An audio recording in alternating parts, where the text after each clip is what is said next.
Now I'm joined by current sports correspondent Jim Mancari and news director Ed Wilkinson to talk about the game. Gentlemen, I'm so tongue-tied because of I watched the entire game, and I'm not a sports fan by any means, but even I was completely floored by that complete blowout. What happened? Well, it's pretty tough to watch a Super Bowl when only one team shows up, and last night it looks like the Broncos didn't even show up from the first play on. It was just awful. I mean, Denver never got started. From the first play, the missed snap over Manning's head into the end zone. 12 seconds in, and the game was just about over. So it was not much of a game, Jim. No, right, absolutely. Now, all week, though, leading up to this, this has the makings of the best Super Bowl ever.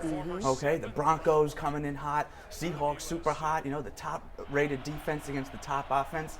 Everyone was saying, especially when it was here in New York, that we were in store for just a great show.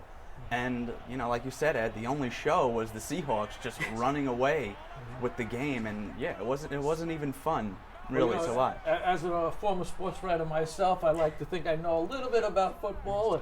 And of course, I posted my prediction on my Facebook page, and I was embarrassed. I was embarrassed by what I put up there, and I took a beating from some of my Facebook friends during the night for the rest of the night. So it was just, not even in the game. What do you think was the problem? I think you have to give credit to Seattle's defense. They had Manning off kilter. They put a lot of pressure on him. The passes that he did threw a lot of passes, and he completed a lot of passes, but the passes that he did throw were just like the 7 or 8 yards each. I think that was the defining moment of the whole thing, don't you? Right, yeah, well, it turns out he actually set a new Super Bowl record for completions, but, when you're down by 29, 30 points, in the third quarter, of course you have to resort to throwing the ball, but the Seahawks defense just came out with so much energy, okay, of course getting that safety, and then even so, the next Broncos drive, Cam Chancellor, the safety, just comes up and lays a crushing hit on one of the wide receivers, and you could just see on the sideline the enthusiasm, and it just carried throughout the whole game, and even at half, 22-0, you think, Peyton Manning can make up a 22-point lead. I actually expected that, I really did. I'm sitting back and I'm just like, this cannot be what's going to happen. And I'm that person waiting for this, great comeback where we can really talk about this being this wonderful Super Bowl, and it never And what happens, happened. the first play of the third Exactly. quarter, he runs the ball all the way back. Going to say that, Percy Harvin, who had to sit out the week before, he only played 19 snaps the entire season dealing with injuries. Week before in the NFC Championship, he's out with a concussion. This guy is just a weapon, and they tried to kick it away from him. He kicked it, along the sideline. It just took a hop right up to him. He got the blocks, and you just saw the speed from Harvin. He's going to really be a weapon for that team. He just took it to the house. What do you think it does to, everybody's talking today about Peyton Manning's legacy. Do you think this affects his standings in the future?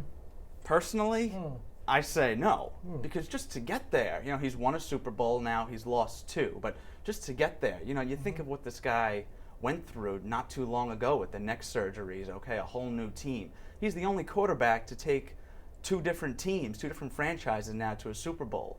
But unfortunately, there's, football analysts and fans out there that say, Peyton Manning always gets you to the big stage, but then doesn't come through.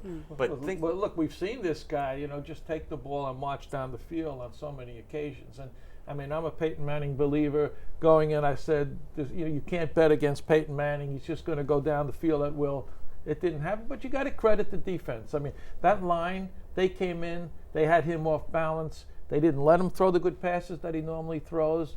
2 interceptions. You hardly ever see that with Peyton Manning.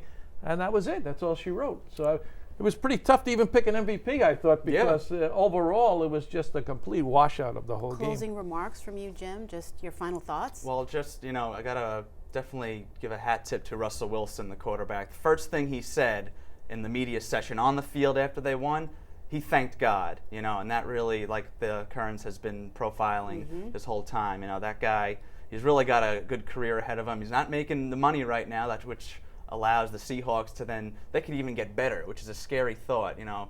I got my Seahawks colors on, but by all means, I'm a New York Giants fan, and I already know that the Giants have to travel to Seattle next year. So basically you can mark that one in the loss category, you know, the 12th man and all that. But yeah, Russell Wilson, he's a baseball player too, and he said he's going to report to spring training with the Texas Rangers. We'll see about that, but even so, you know, great performance. All right, by him. we have to wrap it up, Ed, but I'm pretty sure you echo I agree with what what Jim Jim is said. saying, right? What do I know? I personally tuned in for Bruno Mars, so He was great. I He was thought great. he was amazing. Yeah. But thank you guys so much for joining us and putting it all in perspective. I Thank really you. do Thank you. appreciate it.